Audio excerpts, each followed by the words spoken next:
one can do it better. No one can do it better. No one can do it better. Stereo, the voice. This is to listen to, so ask not a question. Not to be taken as a simple suggestion, but a warning. To whom it may concern, if knowledge is the key, then I think it's time you learn. Though there is not the problem, so leaders are acknowledged. I don't follow them, I turn into another degree. And find the D.O. to the C and growing like a tree and causing much destruction because of crushing. Complimenting much, yeah, but never blushing hard like a criminal. And I'm subliminal in my own right, it's dope cause I'm original. Funky, unmistakably so. When the vocals are done, then you know. It's all a matter of setting a date for America's most complete artist. But wait, make sure you keep the facts in mind. Don't mess with the great, cause the dagger like a 9 with a voice telling you the bullet's direction. I'm talking murder, but that's another section I need to explain. Hey, it's Soleil, and this is episode 402 of the Orange Pill Investor. We are back. This is the final day of the strategy world. However, I am back at home. Had to make an early exit, unfortunately. And what's up, Richard? What's up, Deeply? What's up, Skeletor? Icanal? Yeah, this is a good day to be back. We got strategy moving. We got Bitcoin moving. And I think I filmed from that tiny ass little pod apartment in New York City that I finally, after I guess 4 months, I was finally beating MSTY, and I added IMST to the list. I don't think I've still seen a dividend from them, but I'm still beating them finally, and I kind of felt bad that I traded so poorly with too much leverage early. I think it kind of made MSTY, it gave them a little bit too much credibility that they didn't deserve, really. But I couldn't say shit because, it's like when you're watching football and you see somebody fucking go to some elaborate celebration when they spike the football, and then you look at the scoreboard and they're like getting their asses beat 49-7 or something. So I really couldn't talk shit uh until now. And I've basically just been like, okay, well done, Slytherin, well done, Slytherin. But now we've got some last minute points to award for Gryffindor. And so that feels kind of good. Let me just go over. Oh, but really, so the title, though, is that's all well and good. But if I had purchased, I opened this account with 215,000, like $990 or something, whatever. And if I had bought strategy at 378, I would currently have, and just done nothing. That account would be worth $239,090, and currently the challenge account is valued at 244,406. So, maybe 2% better than just holding straight shares. Not sure, not sure that would be winning after taxes. However, still feels good. But yeah, so the covered call ETFs are sitting at 215, 423. So they have actually just kept pace with, well, I'm not kept pace with anything. They're just trading even Stevens, really. They're down like $500.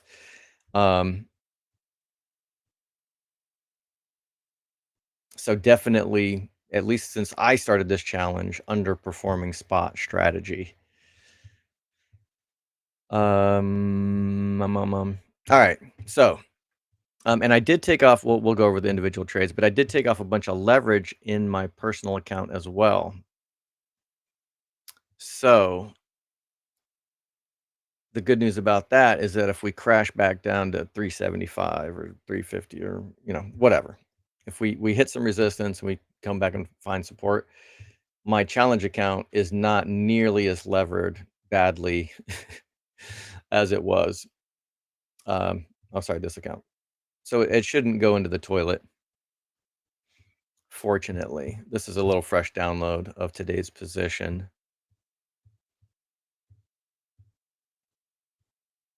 So let's check the chats real quick, catch up, and then we will get to the trades.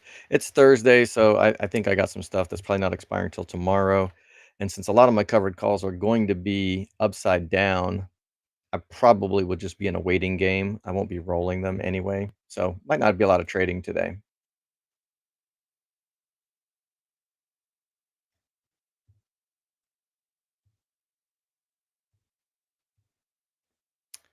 Yeah, so unfortunately, I had to dip out before they did the Sailor interview.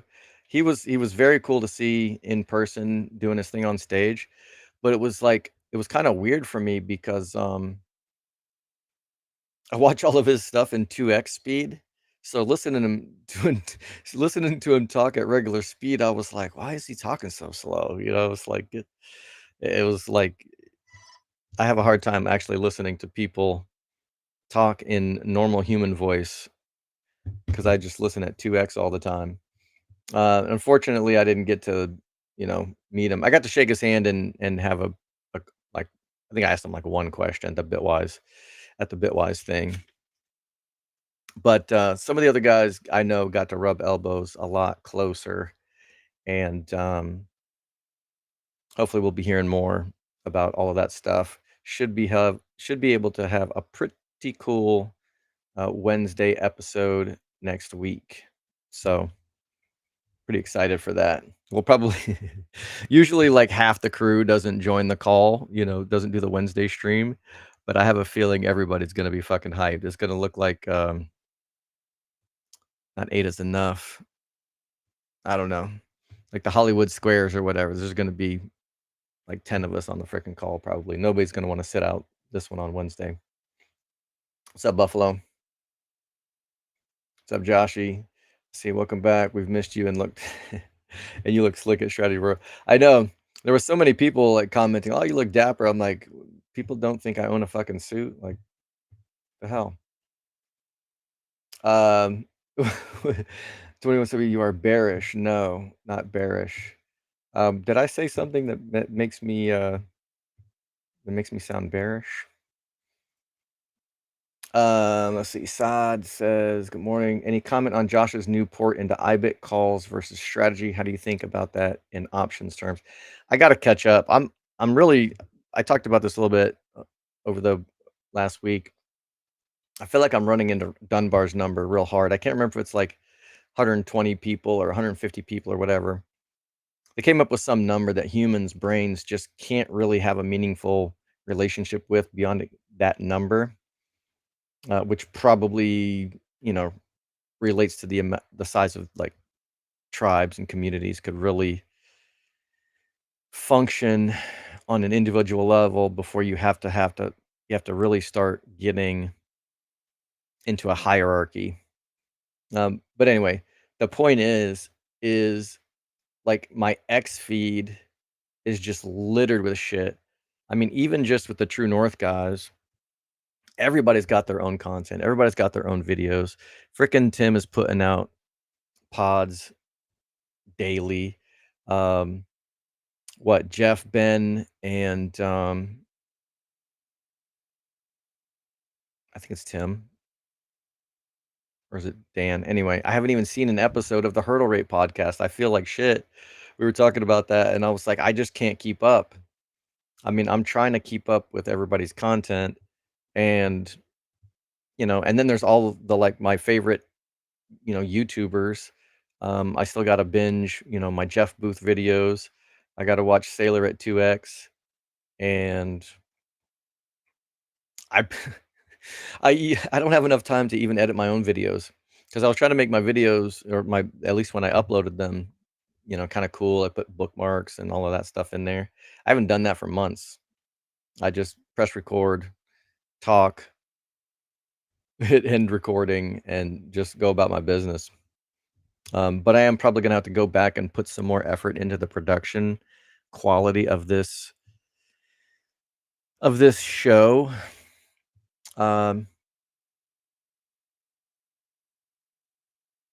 Yeah. Anyway, so anyway, that was a long ass way for me to say I have not seen his post talking about IBIT calls. So I would assume he's long IBIT instead of strategy based on some kind of ratio that the two tend to trade in, and he's noticed some kind of pairs trade or something. I don't know. 1.5 exactly. You start at 1.25, then you go 1.5, 1.75. I know some people that listen at 3x speed, but it's like sounds like chipmunks. I haven't quite gotten there. Thanks, man. Let's see. I think Josh diverted his attention more to IBIT due to the new ATM announcement that won't generate as much return as he hoped he'd get. There's no break on IBIT. Well, I mean, IBIT is just Bitcoin, but strategy's not levered up as much as they could or should be necessarily, um, which is probably like why so Bitcoin is still over 100. Okay, yeah. So November, I believe our leverage ratio on strategy was much higher.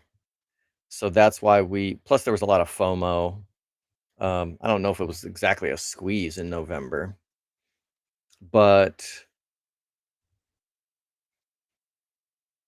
I have to phrase this the right way. So it probably was the ATM that caused November. I mean, November was still like a 4x, which is the same rally it had in March. I think March it went up from like went from we hit 2000, so it must have been like I think it was like 500 a share or something.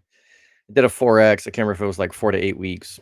And then November we did it again. It was like 125 post split and it hit like 500, right?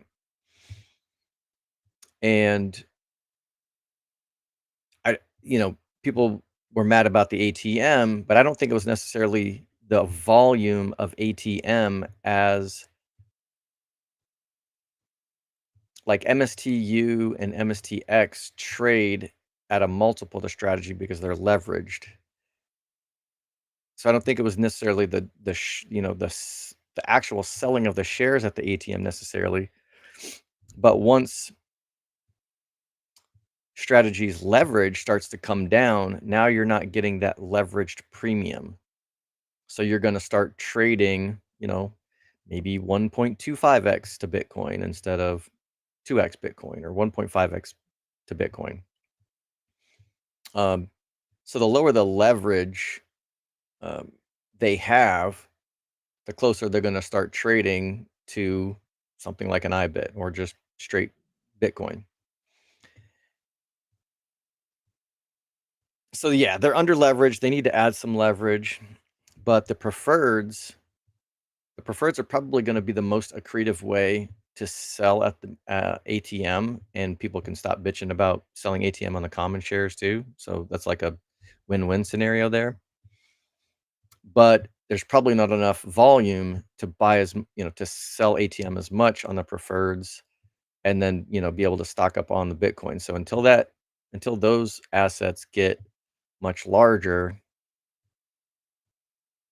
we might just be stuck with the ATM on the common shares more than we'd like. But yeah, we need to see ATM on the preferreds. We need to see some convertible bonds to get the leverage up, to get strategy to get the market to see strategy as the leverage play that I think that we're looking for. And I think they did try to address that in the earnings call. They're going to have some targets for MNAV, which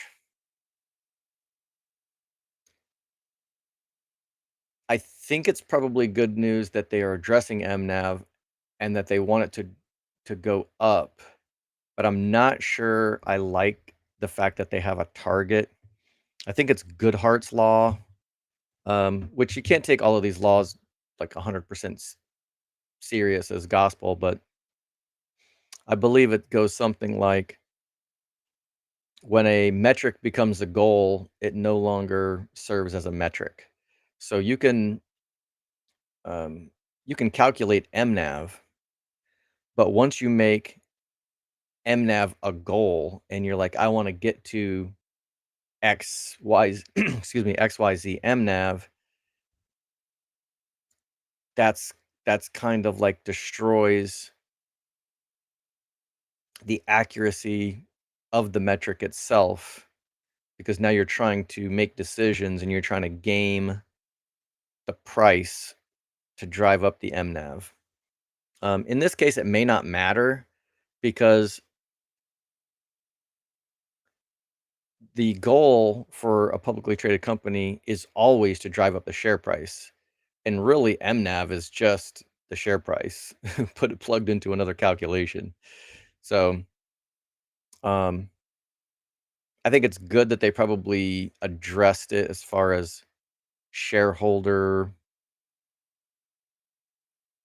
What's the word I'm looking for? Just warm fuzzies, I guess, with the shareholders. But I don't think their strategy's changed. It's not like they're trying to pump up the stock price now and they weren't before. They were always trying to pump up the stock price, which is going to result in a higher MNAV. So we could call it just a distinction without a difference, maybe. But I'll go looking for his post and see if I can figure something out. What's up, Patrick? White smoke at the Vatican. Okay, I don't speak Latin. Habemus Papam. All right. What's up, Andrew? Josh, I think Josh diverts his attention more to IBIT due to the new ATM announcement that won't generate as much return as he hoped he'd get. And there's no break. Oh, I already looked at that one. Dr. Van, what's up? Hurdle rate is.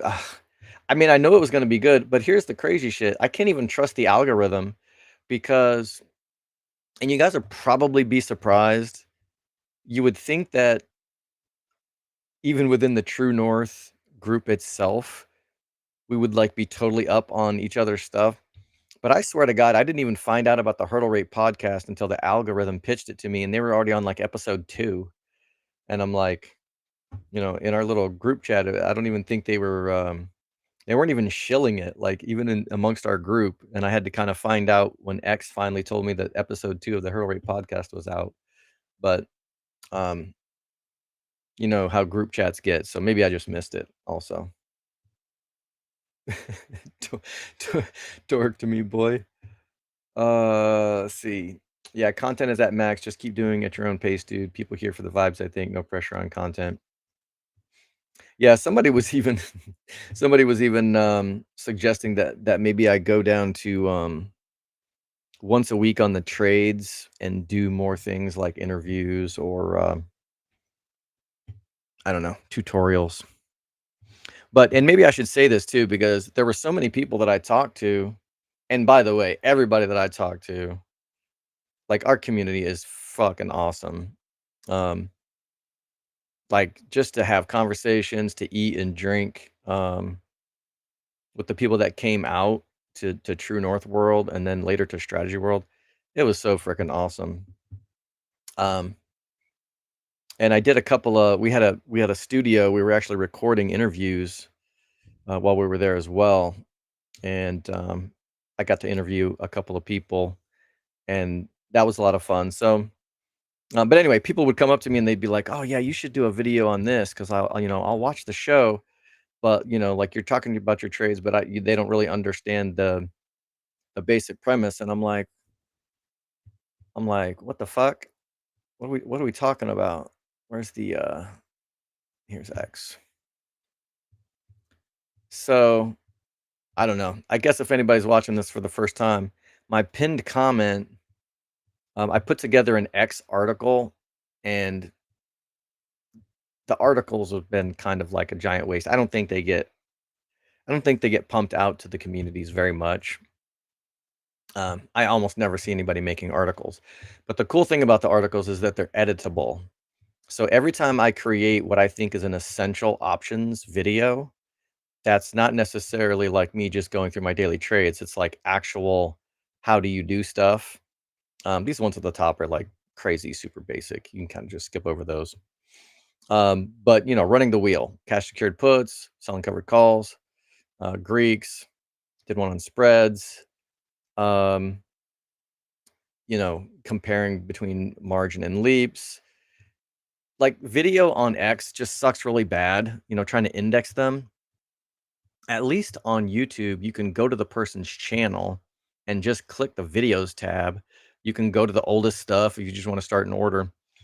I was really hoping that Elon would get video pumped up so good that it would just put YouTube out of business because fuck them for all their COVID coverage and censorship. So I was kind of hoping he would just bury them, and it's just not happening. Trying to find videos on X is terrible. So I put this together thinking this can just be my pinned post at all times. And if you don't want to try to search through 400 videos for something that's like, relevant, excuse me. You can go near performance covered calls, how I buy, how I actually look to buy calls, rolling, option management, all this. These are kind of like the essential videos. I stuck them all in this pinned post so that people don't have to like dig through 400 videos to find the one thing that they want, especially on X because it's almost impossible to find anything that you're looking for. So I was kind of surprised at how many people like would say, "Hey, can you just do a video on how to roll?" And I'm like, "This option management video is in my pinned post, but I never really talk about it, so maybe just nobody even knows the damn thing exists." So, anyway, I might just have to mention it, like, at the end of my videos or so often. Um, I don't know. I kind of get annoyed when I'm watching my favorite streams and then they just start like shilling stuff. I know you're supposed to market your own crap, but I don't know. It's kind of boring to me. Let's see. Yeah. Oh, he's still very long. I don't know his numbers, and he doesn't really publish them anymore. I think he stopped. Um, but yeah, it's not. I don't think he's well. I shouldn't say that. Since I haven't seen his most recent post, I'm just assuming he's still got strategy shares. I think we'd know if he was like, "Fuck it, I dumped all my shares." Kanal, you provide the most signal out of the entire True North group that's actionable and useful for the everyday man. I appreciate that, and I'm glad you said that as well because I do want everything to be actionable. Um, the other thing, the other thing that surprises me every time I hear it, I mean, it's always appreciated when somebody gives you a compliment or whatever, but a couple of people it's like, "Oh yeah, you're so smart and the what you do with options, I'm really I don't think I could do it, and I'm thinking to myself like this was just all kind of like this is almost kind of like muscle memory now. Like once you learn, I think some of the basic concepts, um, there's probably like 10 videos in this thing. I think anybody can do this stuff. And I do think like selling options is probably like the best way to learn. Because if you start YOLOing with, buying calls, that just seems like learning on hard mode, like trying to trying to play a video game for the first time on like hell mode. Um, Selling covered calls kind of just gives you that little bit of practice, rolling and whatnot. Um, but there's not a lot of I mean, it's kind of super basic, you know. You're selling the calls under 60 days, above the share price for the most part. Um, you know, every so often roll the damn thing. It's I don't know. I might be underselling it a little bit, but I think I think everybody can do this, 80 IQ, 120 IQ, and,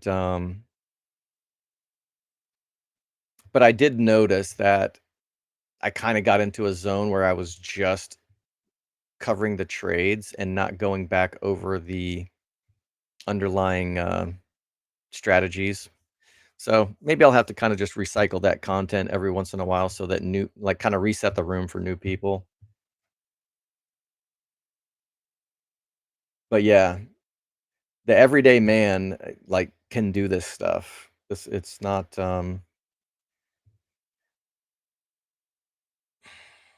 It's not like you have to be Jeff Park and talking about 7 7-syllable words to make this shit happen. Um,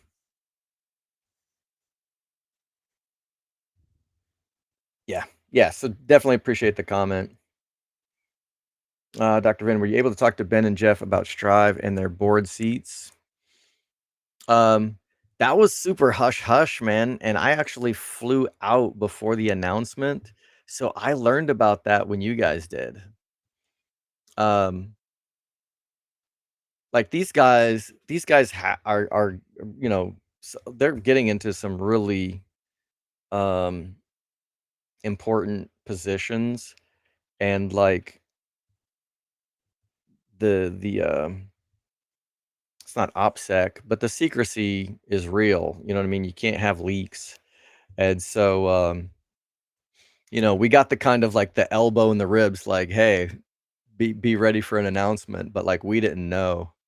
Um, or at least I didn't. Uh Maybe I blabbed too much and they didn't trust me. But I didn't know that they were gonna get those seats until it was announced. But they did hype us up like, hey, be on the lookout tomorrow. There might be something interesting to pay attention to. But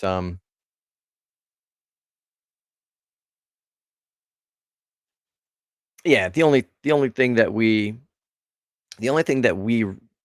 well, that I have personally discussed with those, and it's not a secret, is like no matter what anyone does, right? Like somebody joins, like Ben's the CIO over at Swan. So like I can have my personal opinion on anything that anyone else is affiliated with, and we're free to say whatever we want to say. You know what I mean? The only thing is obviously we're not going to tell any inside like private chat. We're not going to disclose. Um, but like we're not going to just blow smoke up each other's asses because they're affiliated with different people. But um, and the point of that is you should be able to still get the truth, right? The group's called the True North. It's not called like groupthink. So I know I know we agree on like 99% of things, and every once in a while somebody will complain. They're like, you need to bring somebody on the fucking show to like disagree because it's a little bit weird that you guys all um agree too much or whatever. And you know, we do disagree on some things. Like some of us think that the 4-year cycles will continue. Some of us think we'll get an extended cycle or a super cycle, or the cycles may be over or something like that. But arguing about those things is not really going to change anybody's mind on number go up. So those type of disagreements isn't even necessarily all that interesting. I think if there was a fundamental disagreement, that what might be worth talking about. But for myself, I've said it a bunch of times. Like my investment thesis in strategy is pretty simple, and it's really what I heard Saylor say is the two reasons why you invest in an asset. It's number one, disrupting, and number two, it's the clear winner. And Bitcoin is disrupting basically everything.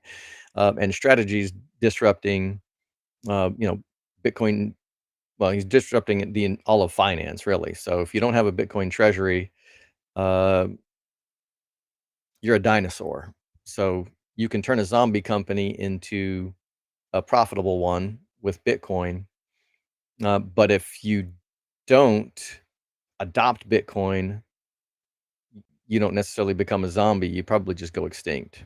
So, um, but the good news is, no matter who joins what, you should be able to get everyone's unbiased opinion. We're not going to just be sitting around having a circle jerk. Josh has 57,000 shares, and he said this morning he's going to go for 100. Yeah, I had heard that he was positioned to be able to exercise some calls, I think. Is that how he was? Andrew, how's your long calls and covered calls? Well, I guess I should probably stop running my mouth and get to it. So all of my covered calls are probably getting wrecked.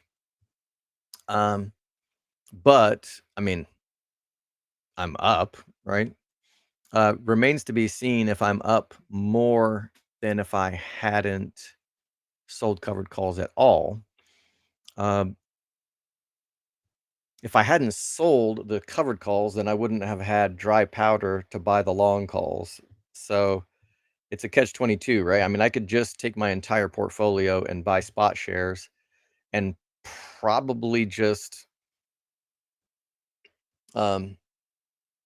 sell shares to pay my bills. I don't have to do any of this, really. I could probably just be retired off of, if I converted all my long calls to shares, and just peeled off enough shares every month. So one of the slides that I showed was Bitcoin. This guy here, Bitcoin Hornet, was kind enough to give me permission to show this during my presentation. And you can just go here and you can put in your Bitcoin stack, select a model, like how much you think the CAGR is going to decrease over the next 30 years. And, you know, if you want to do like a percentage withdrawal, you're going to withdraw, 10%. And let's say can I retire off of, let's do model one, off of 20 Bitcoin, right? Approximately $2 million. Taxes, we're going to call it long-term cap gains, 20%, and calculate. And, living off of, well, that's living off of 150. So that's cutting a cord. You don't want, but anyway, living off of a modest lifestyle, you end up with like 183 million freaking dollars worth of buying power in 30 years. And that's assuming, that's like on a Bitcoin CAGR. And Strategy's CAGR has historically been about double this.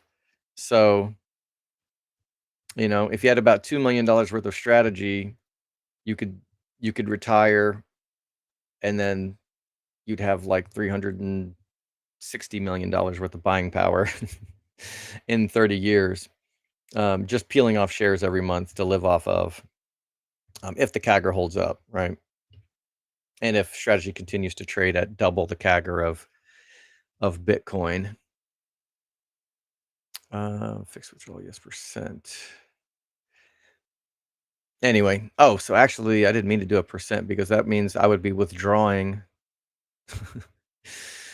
in 2054, I'd be withdrawing 15 million a year. So that's crazy. Anyway.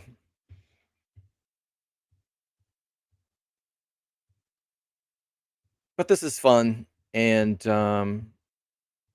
it was kind of cool that if I had just held shares, I would have, my challenge account would be worth 239,000, but with the covered call action, I made an extra 5 grand. A little bit of frosting on the cake, I suppose, but still not sure if, factoring in taxes, I'm not sure if I underperformed just holding straight shares. But anyway, to pay your bills, you'd still have to sell shares and pay cap gains taxes on that as well, so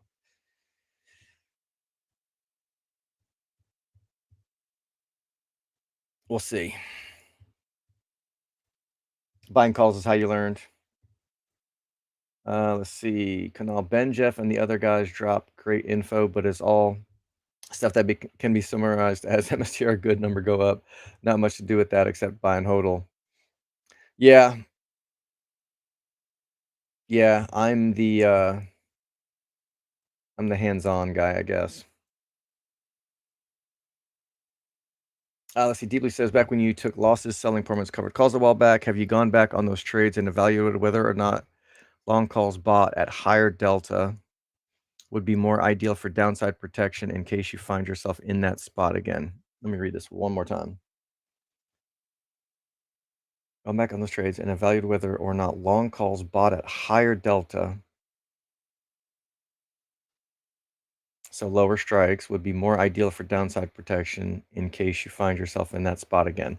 So look, yeah, for sure. Looking back, hindsight, absolutely. So I was buying the 1080s. I lost 90% of the value of my Junes, 90% of the value in my Julys. So in that sense, yes, but we didn't know if we were going to 250 or 750. But since I started this in January, I think my mistake is that we had this November pump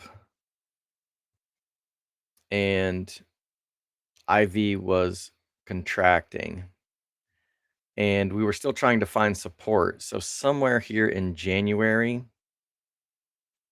IV was still kind of reverting to the mean as well. And I bought when strategy was at 378 and we tanked like, is that 50% from there? We dropped from 378 to 250. That's 128. Yeah, we dropped like 30% when I started the challenge. So all of my leveraged positions got hammered. And yeah, so if I had bought some like in the money calls, they would not have decreased in value nearly as much. But I was trying to hit a home run. And if we had gone to 750 a share instead of 250, then those would have been home runs. But we didn't. So it took 7 months of chop from March's pump to November to get another one. So I probably should have anticipated maybe a 50% correction from our $500 highs in November. So buying here at 370-ish. I probably should have, well, I don't know. We bottomed out here at 289. So I was probably thinking, you know what? This was our correction, right? 289 was our correction. We've got higher highs and higher lows back up to 370. Like maybe we're making a comeback. I don't remember if that's exactly what I was thinking, but absolutely. So the 1080s that I was buying here all got destroyed. And if I had been buying the more expensive, 200 strikes, 250s, they would all still gotten wrecked, but not nearly as bad as the 1080s. Maybe I would have lost 50% of that value instead of 90%. So yeah, the answer is yes. Trying to find that middle ground on a diagonal spread, performance covered call in terms of risk reward to perhaps use a little less leverage to protect against leaps, deltas decreasing. Yeah. Andre, ran some calculations and my strategy shares are worth 1.25x more Bitcoin than they were last November. Was just worried about ATMs being dilutive. Bitcoin price was dropping and strategy wasn't moving up.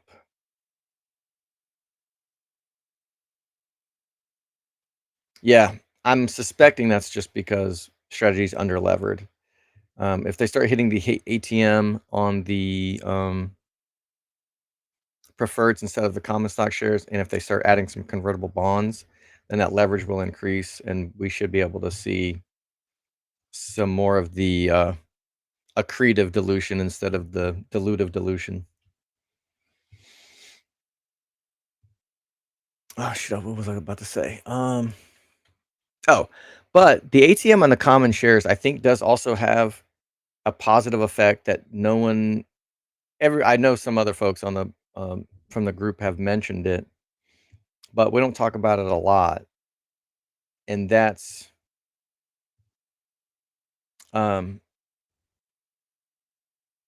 selling at the ATM on the common stock shares is actually pumping up the market cap. So when we do get S&P 500 uh, inclusion at some point, that ATM is going to have increased the market cap by so much that, I mean, they're just going to enter into the S&P 500 at like historically high rank. And the higher you are in the rank, the more of your shares they have to buy. So it's just going to be, just constant buy pressure over and over. So it's like an unintended positive consequence of the ATM. And I don't know how much effect it will have, but it's at least a little bit of something, a little bit of a silver lining in the ATM. Yeah, so let's see. Geez, IV is only at 66, and yet we're at 421. It looks like we're going to go so much higher. Thinking about closing some of my covered calls. And then Kanal says, when IV moon? So I also had this question at the conference, and I think we haven't seen IV because the leverage is just too low. So IV doesn't drive the option price.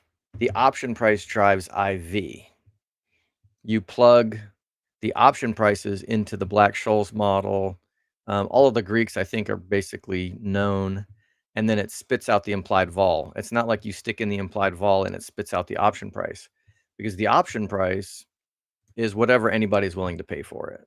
So the market determines how much the option prices should be. And so if we're seeing low IV, then that means we're seeing low option prices. And there's a couple of reasons why option prices would be low. The buyers are not willing to pay enough, to pay a higher premium for them.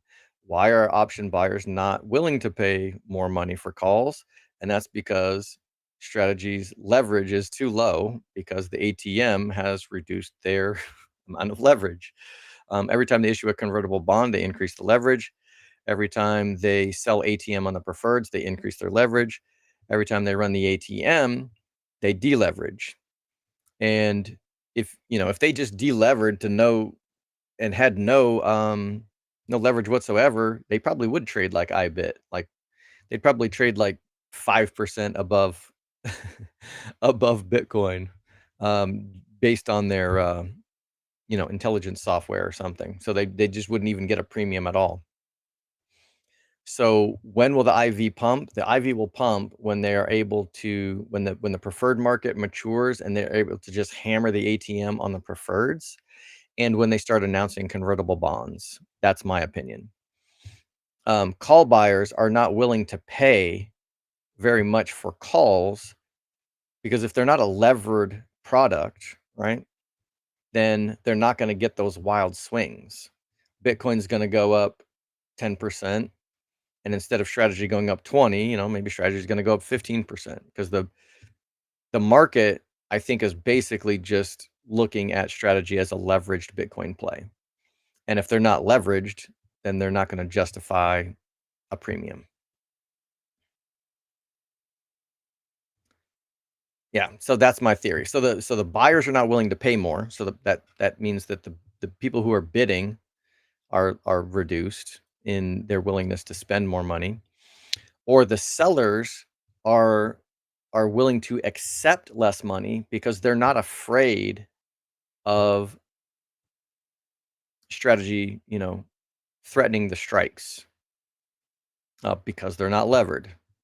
So the option prices are the combined buying and selling activity of you know, all of the bidders and askers in the options market, and that's what drives implied vol. So in a sense, implied vol just tells you what you already know, and that these are either expensive or cheap. If they're expensive, IV's high. If they're cheap, IV's low.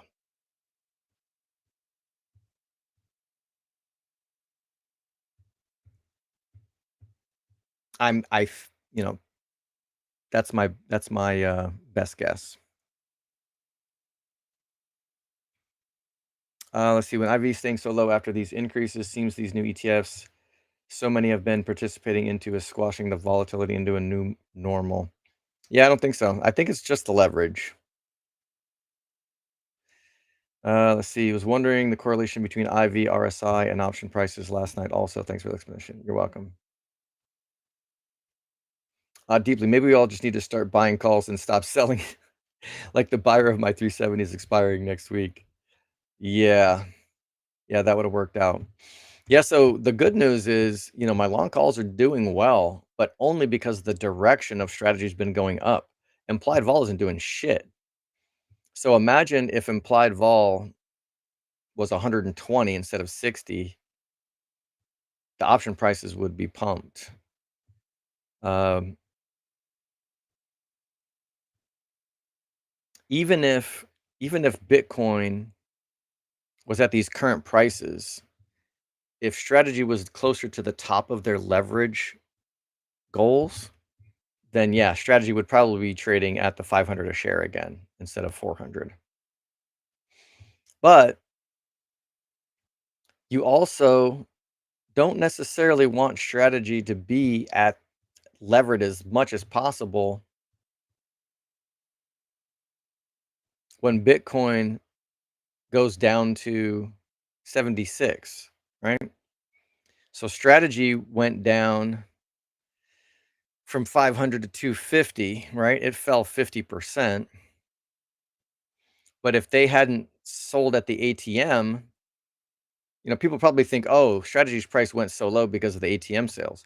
Well, if strategy hadn't delevered in November, then when Bitcoin, you know, dropped back down to 76, was at 30%.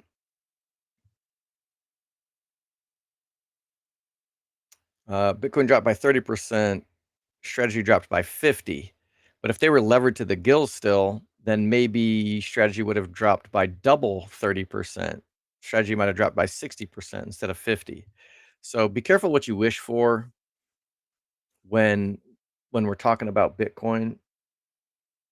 And I'm wondering if they're already making plans for the bear market,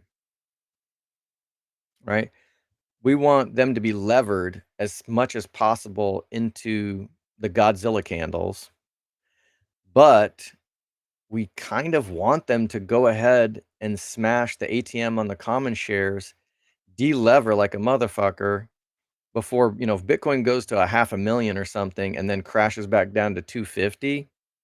Do you want to be 2x levered on strategy when that happens? I don't think so. I want strategy to have basically liquidated all their convertible bonds, just let them convert. Um, maybe hammer the ATM and just get rid of all their leverage. And when Bitcoin crashes 50% in the next bear market, I'll be more than happy for strategy to only trade down at 1x. I want them to trade up at 2x and down at 1x. So if they de-lever, you know, somewhere in the middle of Bitcoin's pump, I mean, they can't time the top exactly, but if they de-lever before Bitcoin crashes, I will be grateful for that. which would also then allow them to just lever up again at the bottom.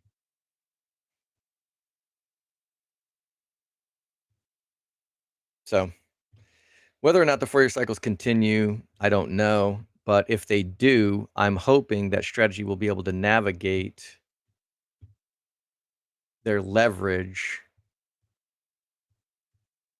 to give us as much pumpiness and as little crashiness as possible, right? So back here, they barely knew what the hell was even going to happen with this strategy. And this was pre-split numbers, so it hit 1,000, then did a bunch of shit, and this is all like COVID and bear market and all of that crap. And it took a long time to claw our way back. But, you know, somewhere in here or even here, if they had delevered, maybe it wouldn't have dropped to here. Maybe it would still be at, maybe we would have bottomed at $50 a share or something. That's all just hypothetical. Hindsight is 2020 stuff, but it at least makes me optimistic that they'll be able to, he's an engineer, right?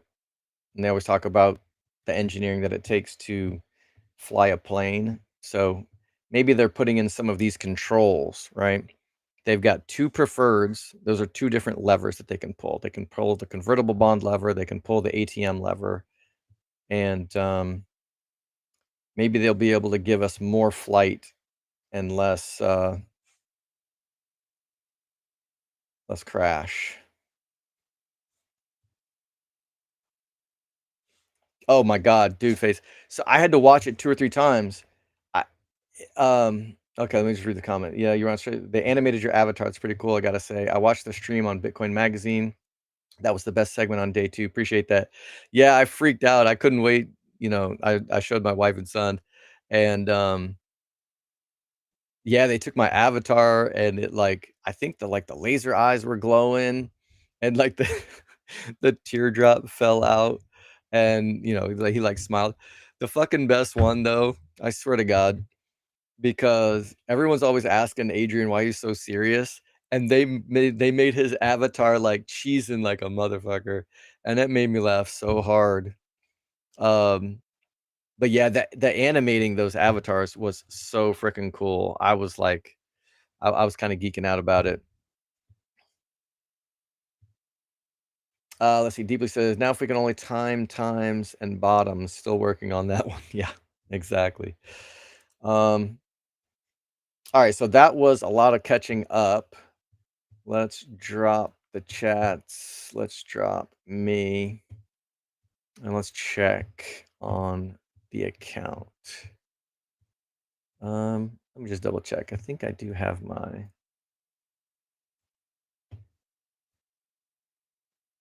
Yeah, I got the privacy mode on. Okay, cool.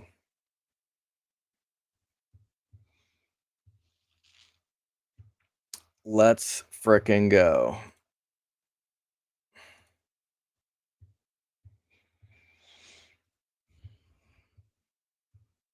I've barely been able to even try to look at my phone or the cool thing about selling covered calls too is even if you sell weeklies and you're gonna go on vacation for a week or two, you can just sell them 2, 3 weeks out, month out, 45 days out, whatever. And you can just enjoy your trip and not have to, not have to be looking at the market every day.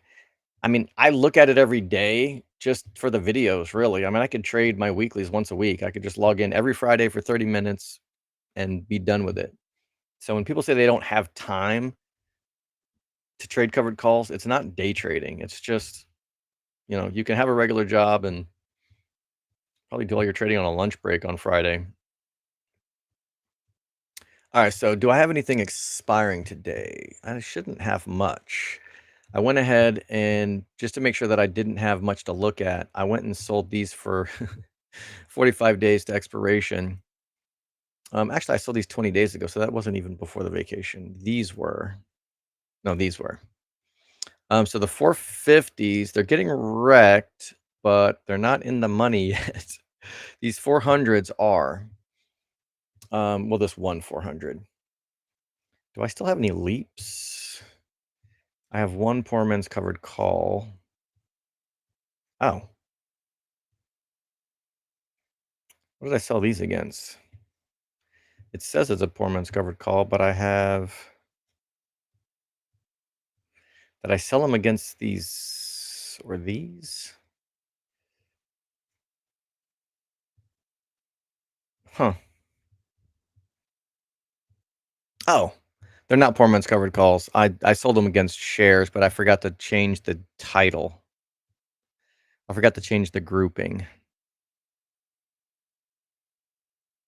Yeah, because this is only 13 covered calls here. And yeah, so let me just get rid of the ungroup. Yeah, so as Strategy's price was recovering, I just started selling all of my leveraged poor man's covered calls. So it looks like I don't have any left in this account. I've still got my 20 Septembers and 20 Decembers. The only losing position I really have left are these January 890s that I bought like right after the November pump. So these were just the dumbest things. Just FOMOing into the euphoria of November. I probably bought these the day the 890s came out, and they're still down like 75%, even though we're back to what, 20% off all-time highs. Gonna take a lot bigger pump to make those put those into profit.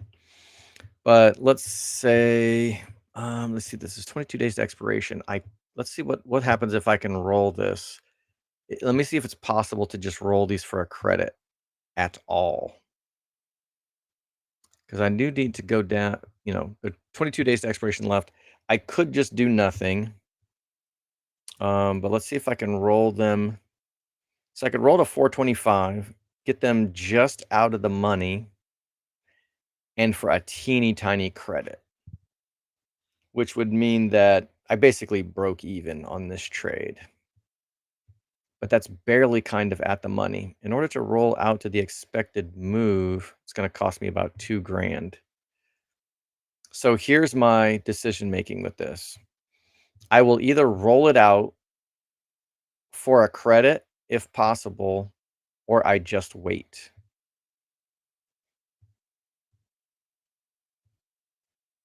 So let's think about this. Some people, you know, if they wanted to sell a covered call 3 weeks out, if they looked at this, well, they wouldn't be selling them in the money.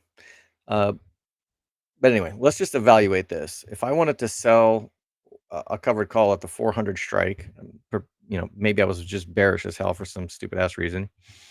But is there any extrinsic value in here to collect? The intrinsic value is the difference between the share price and the strike price. So that's 1862. So there's about $1,800 of intrinsic value. All of the rest of the value in the option is the extrinsic. So that's another almost $2,000. So there's 1,900 worth of extrinsic value that I could collect if I do nothing. And that's double the extrinsic value that I was trying to collect in the first place. So there's an argument to be made that I should just do nothing here. And if we trade sideways between now and May 30th, I won't have to pay $3,600 to roll these. I'll only have to pay the $1,800, which is the difference between the current price and the share price. If I roll it now, I have to pay all of that extrinsic value, but I would be converting 1,800 of the intrinsic value into extrinsic value. Right now, I have about half intrinsic, half extrinsic. And if I roll out to that 425 strike,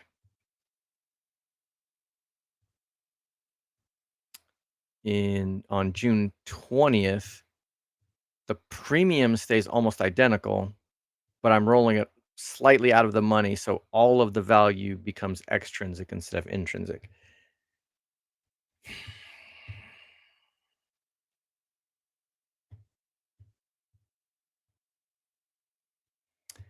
Don't think it really matters. However, I just remembered, um, all of the travel was kinda costly, so I had to actually, transfer out another 10 grand, so I'm actually using 10 grand worth of margin right now, which I don't like.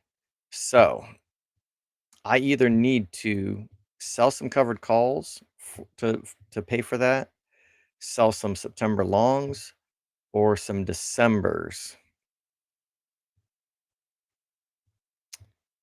I can cover it by getting rid of 10 of the Septembers, or I could just cut my losses on these Januaries, but I think I'd like to just hold on to those.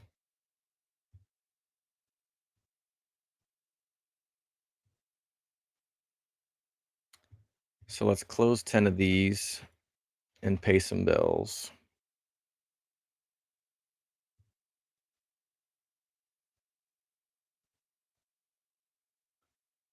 Let's turn the volume down so I don't blow out any eardrums.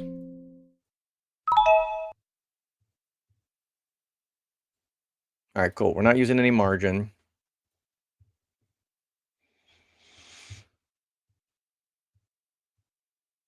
Oh, but these I might be able to roll for a small credit.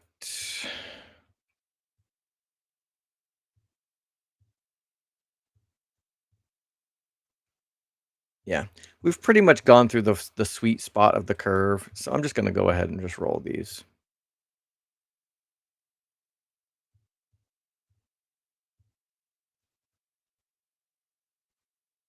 Just barely out of the money. Hopefully collect a tiny credit here.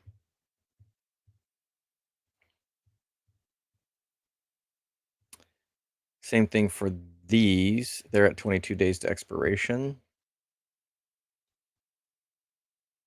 So let's go to 43. And I'm gonna roll them out maybe to 450. Gives me another tiny little credit and gives me some breathing room as well. I don't really look at the delta too much. I know some people, they always want to know what delta do you sell, and I generally just like, how much money do I need to make to pay my bills, or how, that's kind of the way that I ballpark it, or how much money do I want to make on this trade, and then I look at the delta and see if it's kind of reasonable. But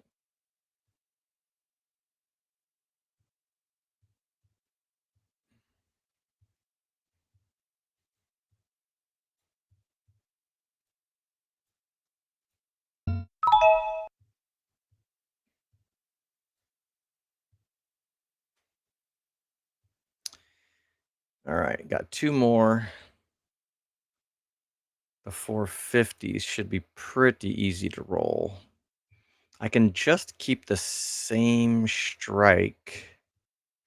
That'll make this easier to I'll have more positions on the same strike as well. I can keep track of less positions.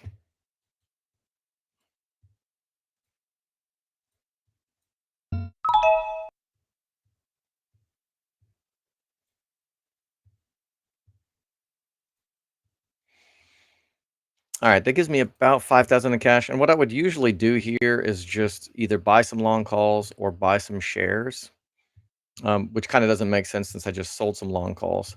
But since the price is a little bit higher, I mean, Ivy being low, I do think this.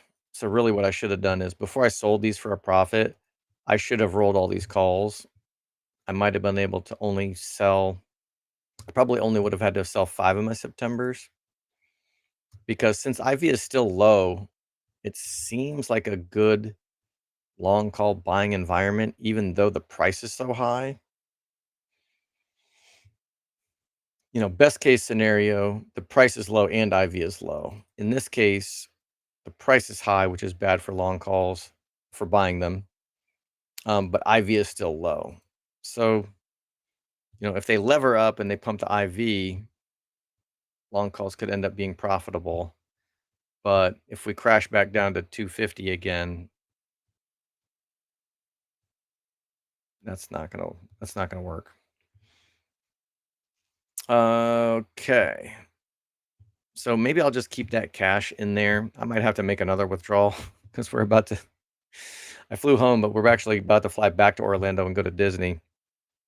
So I'm sure I will need some cash.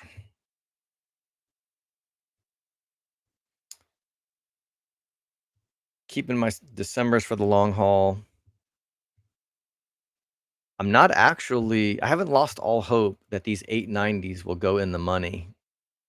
I probably wouldn't hold them that long anyway. Maybe one of them. Maybe I'll hold one just to see. But if we get a nice little pump to 1,000, that would be kind of cool. If these damn things would actually turn into winners. Tesla, same thing. Let's roll.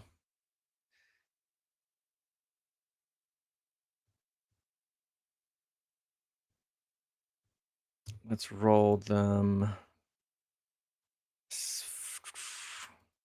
Go to 325. That's a small debit. That's too much. So maybe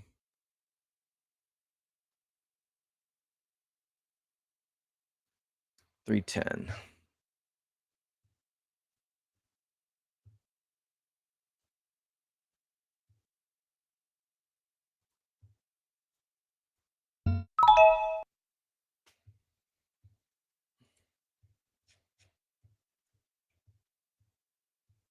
And my 630s are in profit slightly, so that's kind of cool.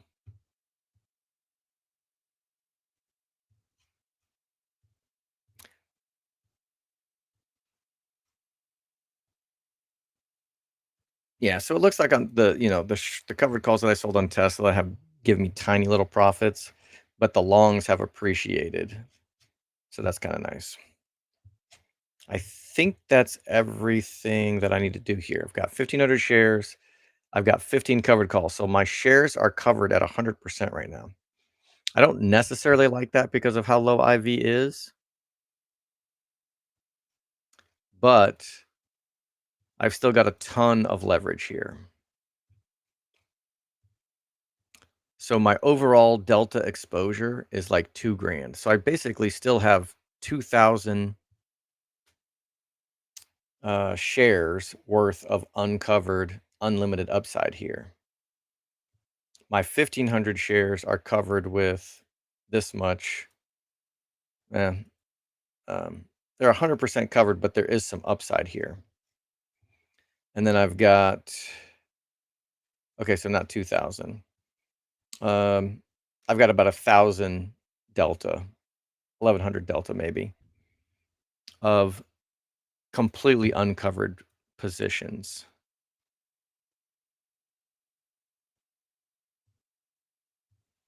The delta on these covered calls will change as we get closer to expiration as well. But they can't go above the 1,500 delta. So every single one of these covered calls could cancel out my 1,500 shares, but I've still got 1,100 shares of unlimited. And with the long calls, the delta will actually increase as the price goes up, based on whatever the gamma of this option is.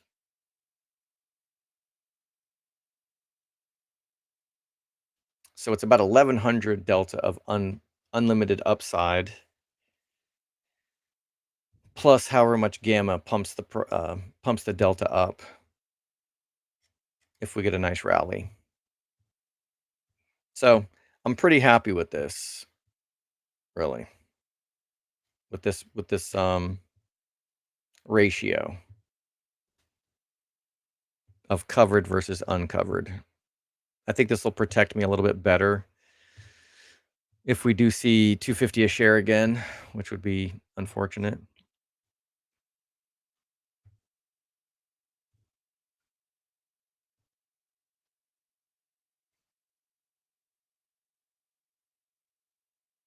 The gray one says, I'm so cooked. Peter Eisman, why don't you remove the Google Chrome bookmarks bar and the default browser message to give yourself more screen real estate? Yeah, that makes sense.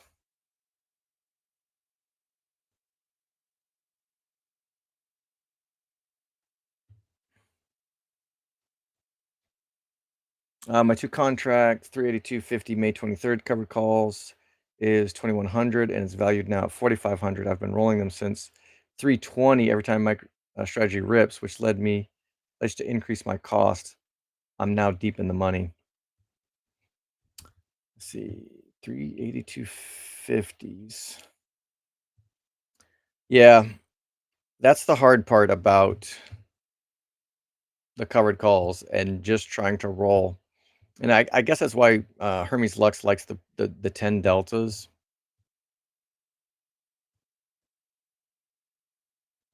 It's a little bit easier to find rolls. So he would probably do something like this. You know, he'd be like selling the 650 strike or something, somewhere between the 600 and 650.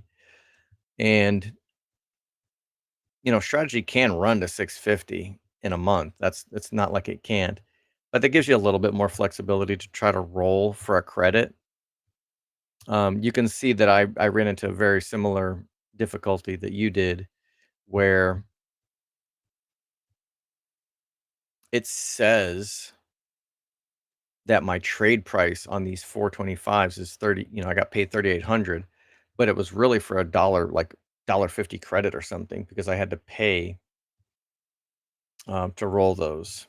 So I definitely feel your pain, but at the same time, that's why I used the premiums that I collect from all of these covered calls to buy these leveraged long leaps, to make sure that if I do have to pay to roll, I can pay with it with leverage. 700 in July sounds like a plan. Yeah, mark it down. Seriously got a little emotional watching that intro at Strategy World and seeing how engaged True North is with the company. It feels like validation for all your work. Yeah, I appreciate that. The intro was a surprise, I think, to all of us. When I saw that shit, I was just like, holy crap. Um, I knew people were working on stuff, but that was the first time I had seen it, and we were just that really, I think, put some fire into us.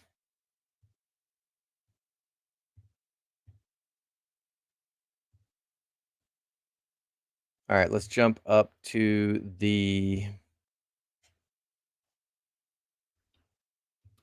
joint account. I've got 146 shares. I've got one covered call against it. It's got 36 days to expiration left on it, so probably not really ready to roll. And it looks like I took off the poor man's covered call probably before earnings and never put another one back on. So this 380 is now in the money. Now the delta is 0.69. 0.7 is generally the lowest delta for selling poor man's covered calls against. But it looks like I've been just gathering some upside on this one. So might be a good time to add another covered call onto this position.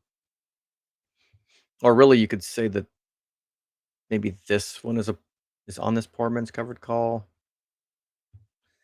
Have any cash? No.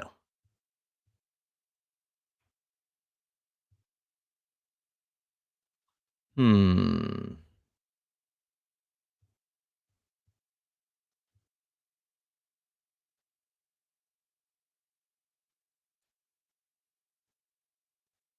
All right, so if I am going to set this up as a poor man's covered call to get into the ballpark, yeah, you know what? I better just go ahead and match this up with the shares, and here's why. When you're setting up a poor man's covered call, you can kind of ballpark a safe strike by adding the long strike to its value. So that gets us to the 512 strike. So selling a covered call against this leaps. It's not even a leaps anymore. It's only 250 days, or 225. It was a leaps when I bought it.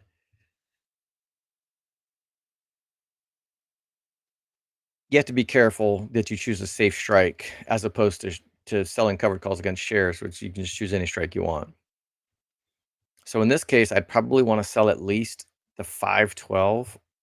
Um, I could technically sell the 512 minus the premium that I get if I wanted to be a little bit more aggressive.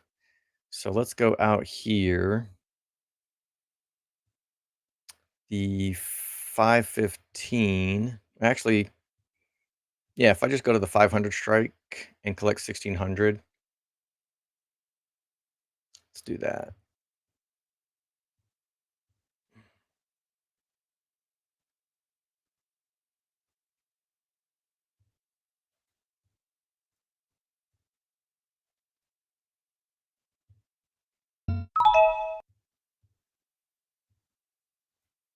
All right, gives me a little bit of cash to play with.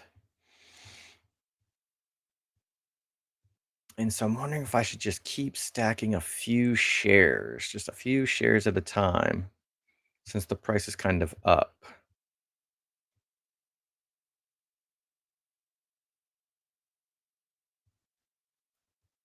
Let me match these. PMCC.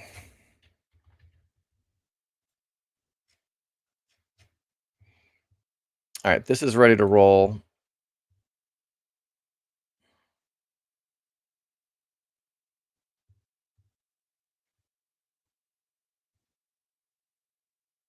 $300 strike.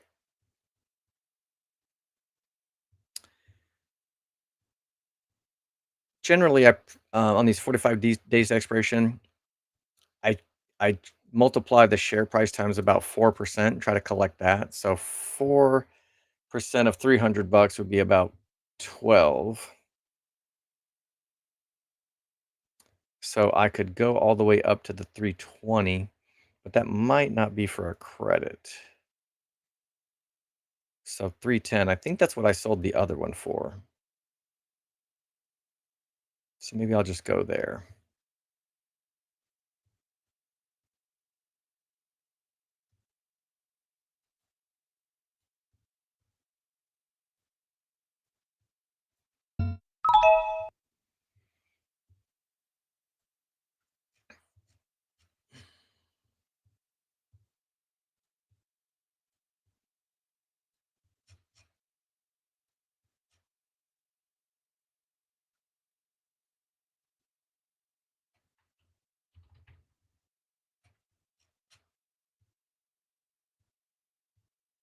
Huh. That Leaps I bought is still a loser. All right, what do I do with 2 grand?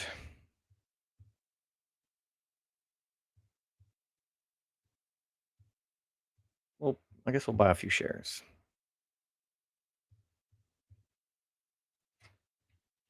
7.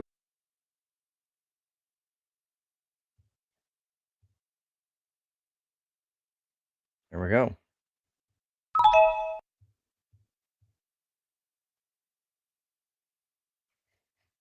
So,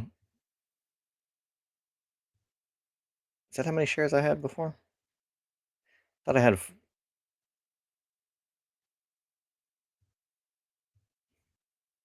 fuck, I just bought 7 shares of Tesla. Stupid head.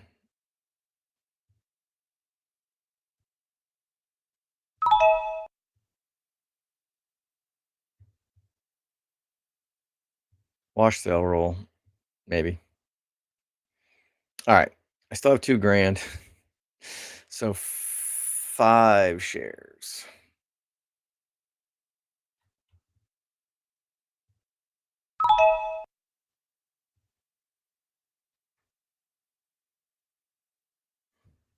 Cool.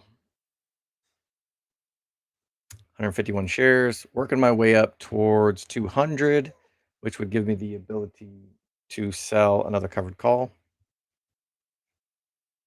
My dog's over here whining. Still an hour left to eat, dude.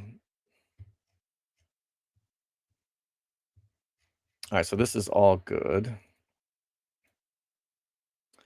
Let's check my discretionary spending.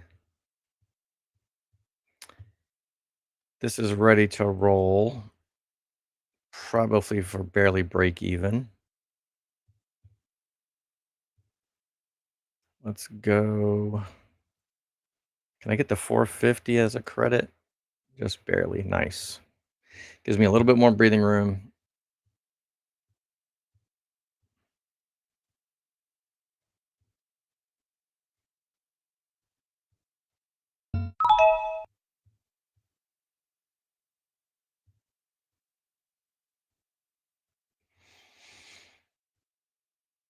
Actually, that was I should have double checked. So this is a 350 strike. I should probably be selling the 395 or oh no, I'm sorry, that's fine. No, the 495 or higher. So unfortunately,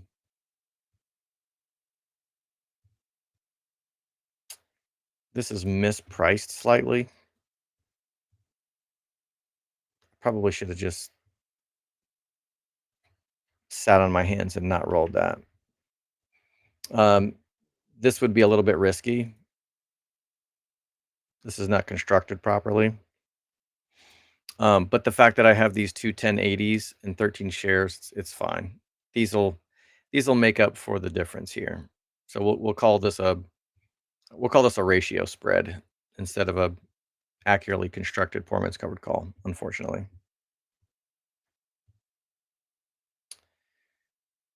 Oh, so I didn't even realize that this had happened while I was yeah, so it looks like on May 2nd, the Tesla credit spreads that I had on here filled. So I had sold them for $1.60 here, and I bought them back for 80 cents. So I basically kept 50% of the premium. Um, so I profited $80 here, and that was from April 25th to May 2nd, which is a little bit earlier than I would expect. That should probably normally take 2 to 3 weeks. So it took about a week. I had to put up $1,000 of collateral to collect this 160 bucks. And I profited 80. So that's about an 8% return in a week. So that's not bad. Let's see if I want to put Tesla back on.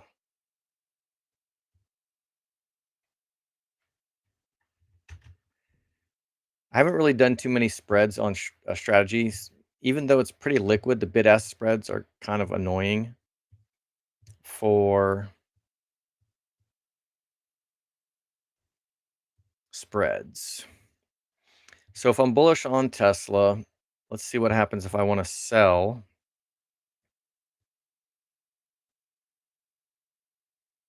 A put credit spread pretty close to the expected move. This little line here is the expected move for Tasty Trade. I could go all the way up to the one standard deviation line. There's no rule here, but uh, basically, I kind of put these into like a Kelly Criterion formula, the gambler's calculation. So this is $1,000 wide spread. If the delta is accurate as the likelihood that this thing would be profitable or not. It's about a 19 delta halfway between the two wings. And so if I'm getting paid more than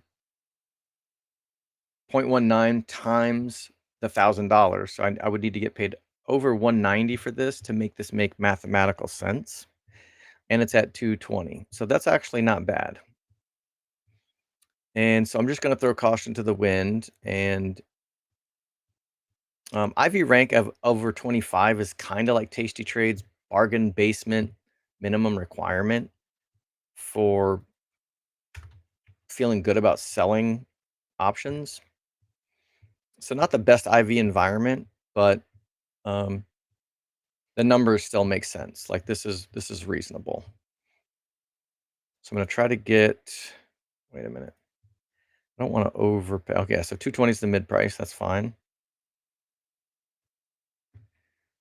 Probably we'll have to roll it up. Or sorry, get a slightly smaller credit. Maybe I get a fill at 2. Oh, that failed. Okay. Tesla is very liquid as well. Very tight bid-ask spreads. Very compatible with selling spreads. So even though this says that I have $3,000 in buying power, am I trading the right account? Yeah. Where is my...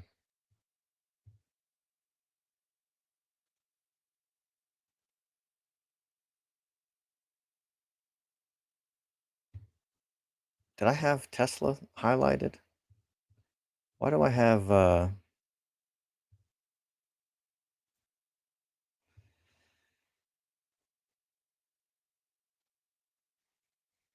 Okay. There it is. Okay. I don't know why the position wasn't loading. All right. So I just sold 43 days to expiration, the 250, 240 put credit spread. I got paid. Damn it. What did I get paid? So the dollar. Okay. 217. So in general, I want to attempt to collect half of that. So I am going to try to close these and pay $1.10. Oops.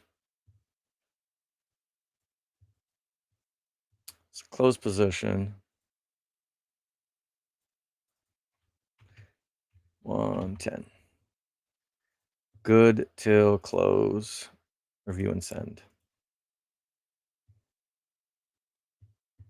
So if Tesla pumps or just trades sideways, then this will automatically close and I'll keep half of $220,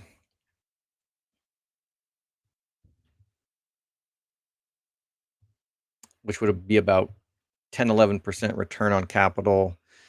If it takes 2 weeks to close, then that's 5% a week. If it takes 3 weeks to close, that would be, wait, did I do that right? Yeah, maybe 3 or 4% a week.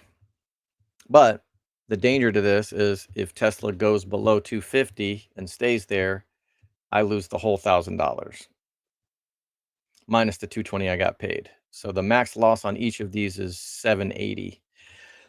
All right, so that is about $2,000 in collateral, but it looks like I've still got another $1,000 to play with. So let's add 2 more shares of strategy.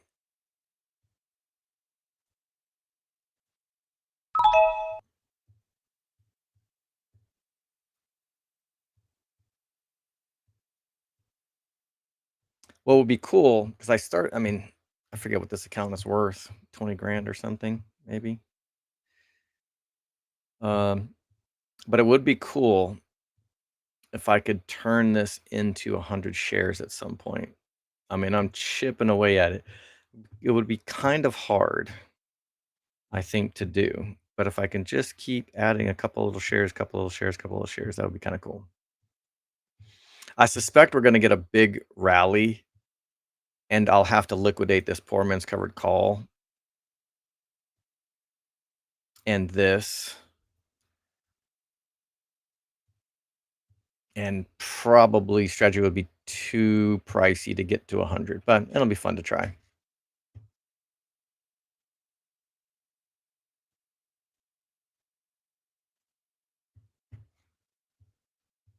All right, here's the challenge account. So I probably won't deal with this near at the money covered call. I'll have to pay for that, of course. But should I take some leveraged profits? Ooh, these are getting smashed as well. I sold the 350 30 days ago. Let's see. Do I need to move on this now? I'm not really worried about someone exercising this because there's so much. Let's see how much extrinsic value. So for someone to exercise this on me 2 weeks early, they would be sacrificing all of the extrinsic value. So the difference between 418, we'll just say 419, and 350 is 69 bucks, and this is worth 72. So really there's only $300 of extrinsic value left in here, which is half of what I sold it for. So I probably should get rid of this. How many poor man's covered calls do I have left? I've just got this one poor man's covered call left.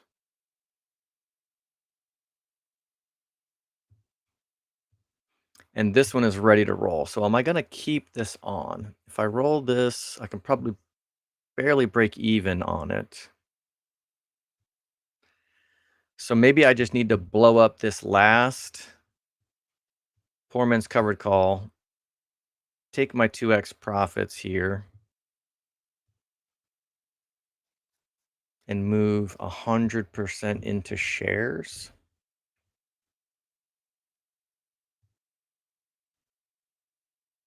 Let's do. I want to see something here too. What did I say? I started with 21599. Oops. 2155 9099 at 378 a share. 0.16 a share. If when I started this challenge, if I had just bought shares, I would have gotten 570 shares. And 570 shares times the current price for 1860.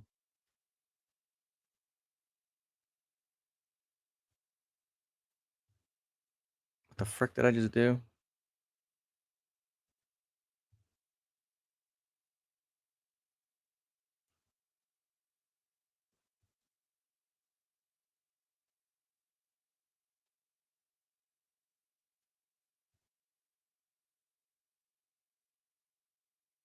Anyway, let's just do it for real. Let's take profits. Closing the last leveraged poor man's covered call position. Oops. 15 grand.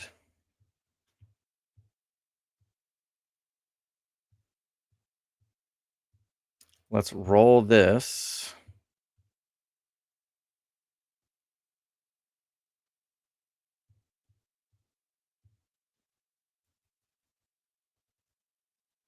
To at least the expected move. Holy shit, the expected move is 500.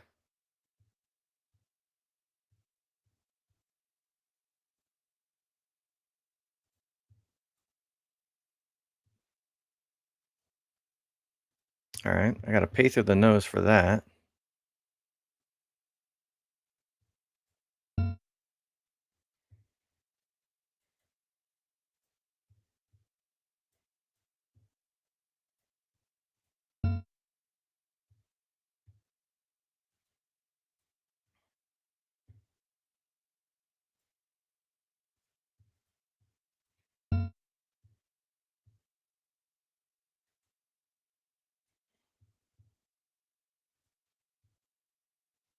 Basically, gonna have to smash the frickin' bid. Can I get a fill, please? All right. Am I just chasing the price? What's going on here?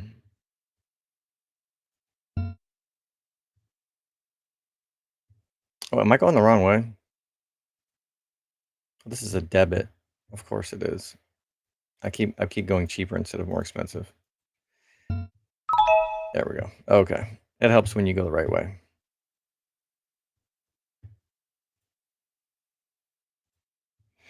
All right, that ate up a good portion of my buying power. Let's ungroup.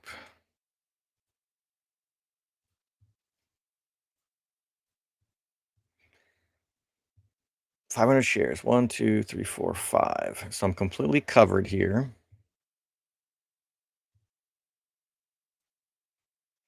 With 10 grand, I can get 25 shares. No. Yeah, maybe close to it.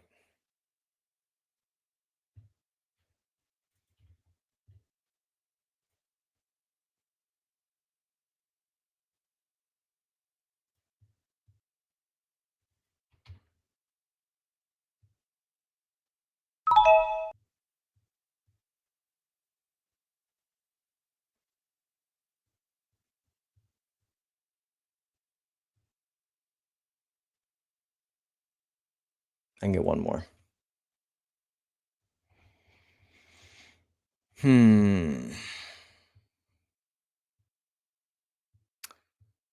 How many of my Septembers would I have to sell to get 44 shares? I don't think I can do it. 19 grand? Close.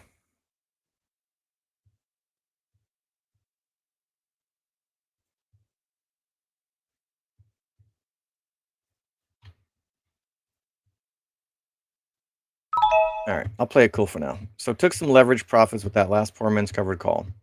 I have no poor man's covered calls left. If the price crashes to like 300, 350, something along those lines, I'll sell some shares and add some of that leverage back in.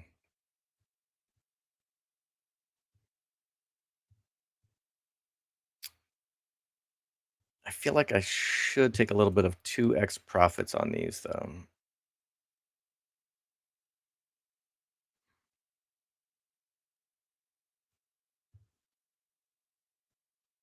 How many delta? That's 200 delta.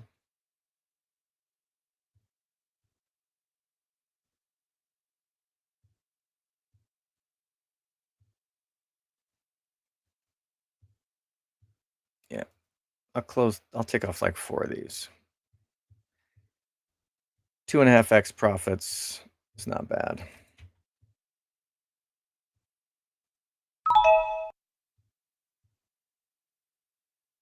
How long have I had these open? It's 55 days. It's not bad.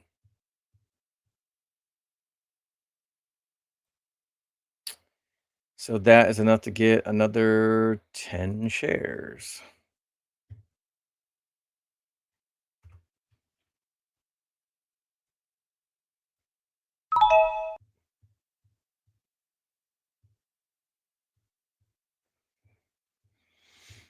$5.67. So all of the 500 shares are covered. The other 67 shares have unlimited upside, and the 15 September 1080s have unlimited upside. I haven't checked MSTY's positions lately, but someone did tell me that to try to capture some of the unlimited upside, they've been using some of those premiums to like buy some debit call spreads or something. But they had the same expiration dates as the covered calls, I think is what they said. And that just didn't make any sense to me. Um, I want to sell my covered calls under 45 days to expiration when they have um, when theta is high and the value is decreasing rapidly. I don't want to buy I don't want to buy calls with the same theta value as the covered calls I'm selling. That doesn't make any sense to me. So I'll keep working these Septembers until maybe July when they have 90 days to expiration left, and then I'll make a decision um, on what to do next.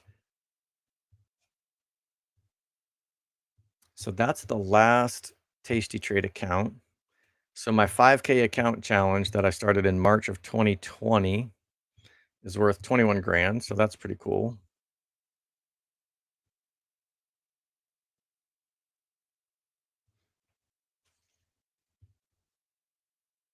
What was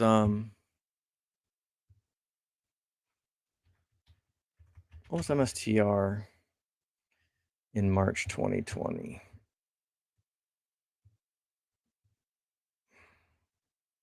Or 2024, excuse me. Somewhere in here, 150. So if I had just bought spot shares,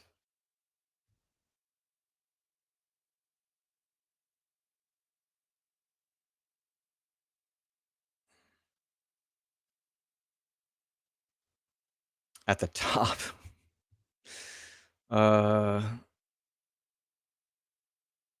don't think I've quite bought them at the top.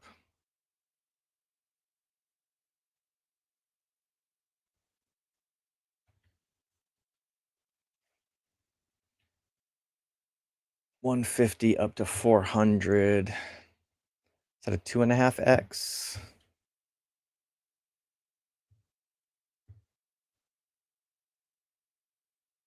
Yeah, I took some risks in this account and basically 4x'd it in a little over a year. In March, it was at, yeah, roughly a 2 to 3x. It's not too bad. All right, got some stuff expiring tomorrow. Do I have buying power? I've got 2 grand worth of buying power. I must have had some stuff called away and I didn't bother to spend it. So we'll do something with this tomorrow. Well, actually, I'll just get assigned shares because CLSK is trading under 9. Right? Yep.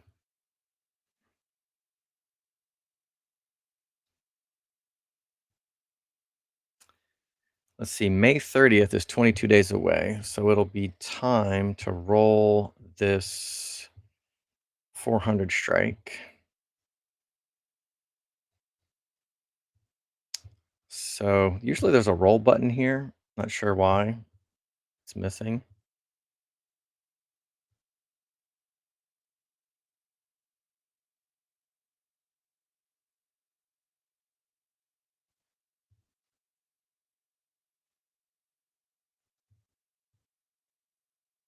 So this thing's in the money. I'm going to have to buy this back. So I'm just doing a multi-select here. I'm going to buy the 400 call and sell the 425 for the tiniest little credit.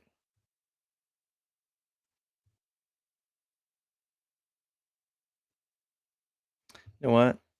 I had a couple grand in buying power, right? I could just... No, I'm going to roll this for it. Let's see. Let's just continue.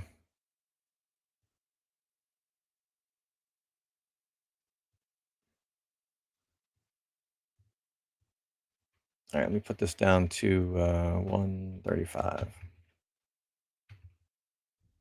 don't know if that's going to cut it or not. Nope.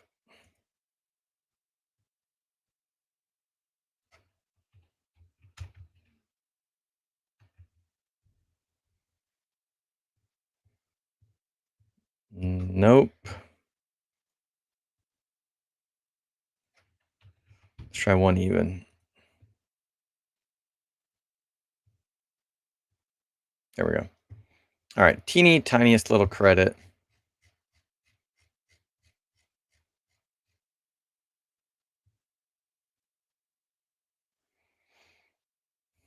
So I've still got 2,500 in buying power.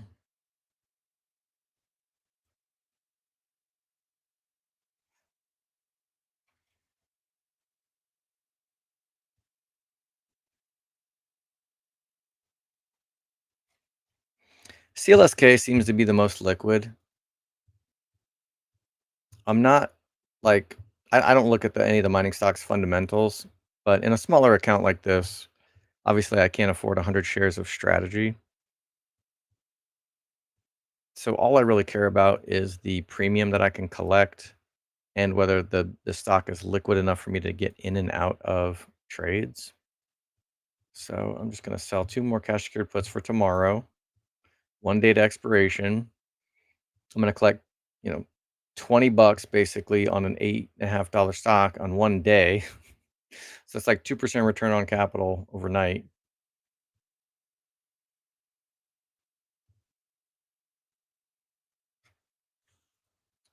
So can't beat that. I think that's going to use up all of my, yeah, I've got another, well, 4,700 minus 3,600. I do have another 1,100 in buying power, so I might as well just sell another put. Since I have a position open, I can just go to this page and click the sell to open tab, and I can just go this way. I don't have to go into the options tree. But they're still going to milk me for $1 more.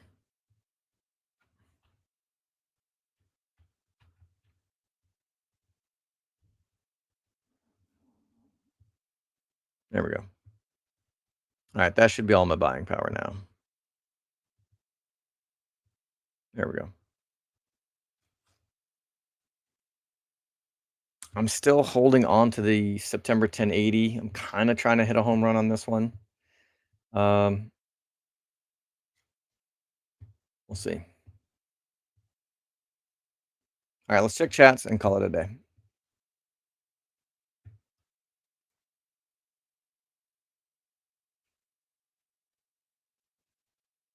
Great one. Let's see. Then I should have bought long calls with the premium before today's spike. What do I think about MST? Is that IMST or MST? MST? Title trust of, okay, it's a leverage product. Fine. It doesn't have options. Okay, so this just came out. I don't know what the hell this is. 1.5 to 2x levered exposure on strategy. So it's a levered ETF. It's probably going to have slippage like all of the others. So it's something that you would trade in and out of short term. This is not a long term hold, really. I don't like any of them. I don't like paying anyone a management fee to do what I can do. If I want leverage in MSTR, then I just go over here and I go into the options and I can get as much leverage as I want. Shares of MST are $20. Yeah, that's the problem. Anybody with $20 can get 2x exposure to strategy. Whereas, buying some leaps or something is going to cost a shitload of money, even at the top of the chain, right? So the cheapest 1080 you can get in June of 2026 is $5,000. So that's a big difference than somebody that wants to just put $100 into MST. I have no idea. I don't know what the management fees on are this, but it looks like it's the same thing as MSTU, MSTX deal. 2x lev and also selling a put. What would that make? Would that make me more bull than selling a covered call? No. The cash secured puts has the same return on capital as covered calls. Jaime, aren't you concerned about IV expansion when selling covered calls 45 days expiration? Yes.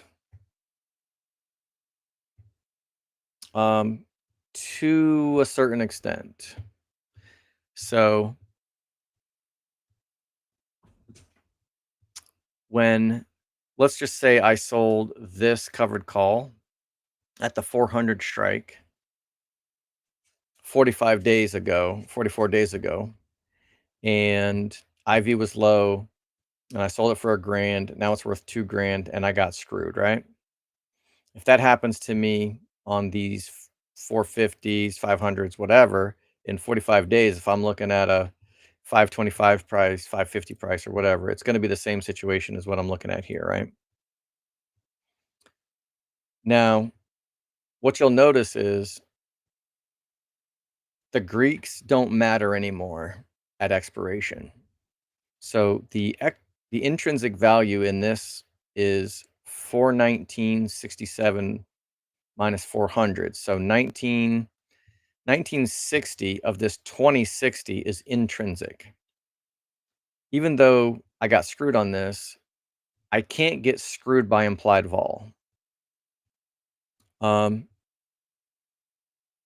at expiration tomorrow, like 3:59 p.m., there's zero, there's like a penny of extrinsic value left in this thing. The rest is all intrinsic. And intrinsic value, the only calculation is the distance between the share price and the strike price. So the Greeks don't matter anymore. The Black-Scholes model, you can just wad it up and throw it away, because at expiration, the only thing that matters is that it's either in the money and its value is the difference between the share price and the strike, or it's out of the money and its value is jack shit. It's zero. So it's either it might be yeah, it's basically zeros and ones at that point. It's either worth something or it's worth nothing. Okay, so now if it's right at 400, maybe it's a quantum strike because it's worth 0 and 1 at the same time. I don't know. But yeah, so the implied vol doesn't matter at expiration. So even if implied vol was like at 52-week highs and implied vol was like 150 or something, this option is just going to be worth the difference between the share price and the strike.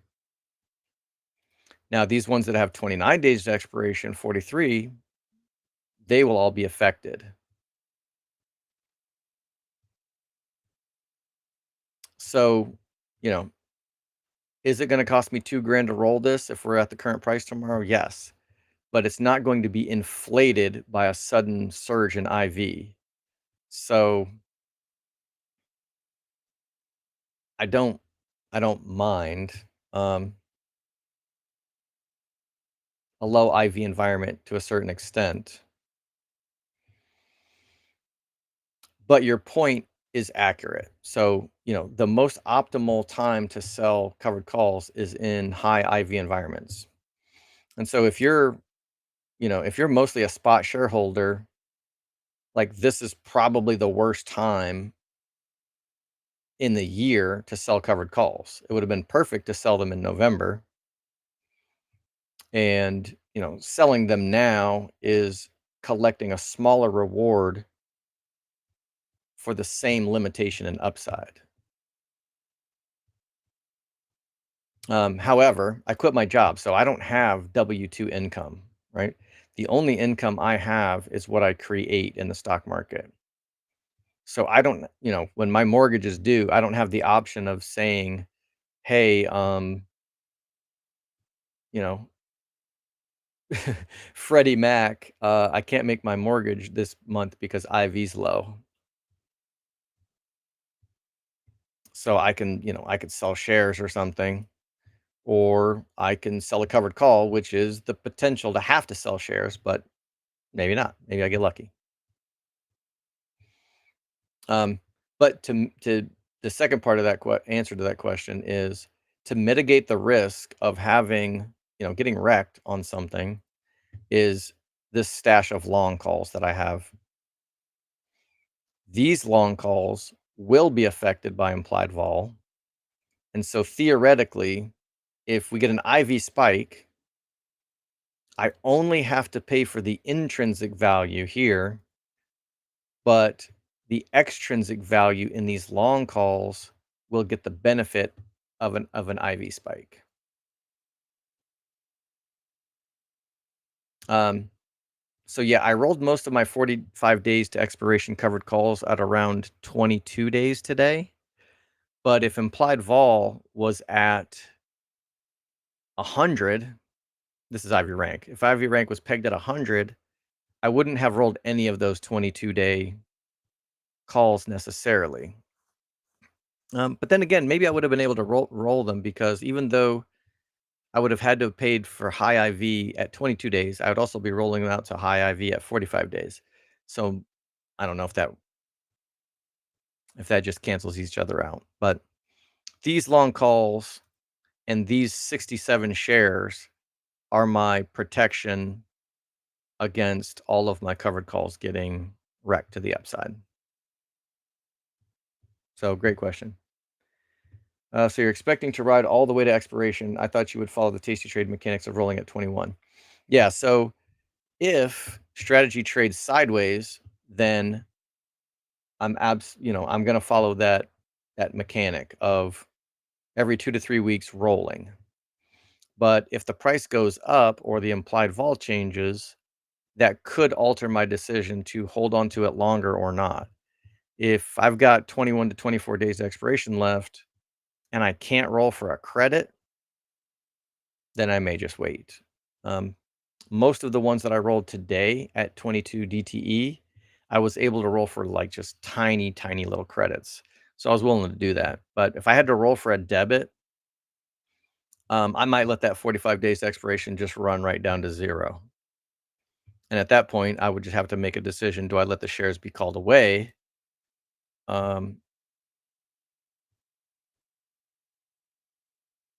Or pay the debit to roll and hopefully be able to sell some of these Septembers to offset that cost so that I don't lose shares. Thanks for the questions. All right, we are all caught up on the chats. We've done a bunch of trading, and appreciate everybody for tuning in. And big thanks to everybody who came out to see us at Strategy World. I think we're already making plans for next year. So lots of big things coming and lots of fun. All right, be good, y'all.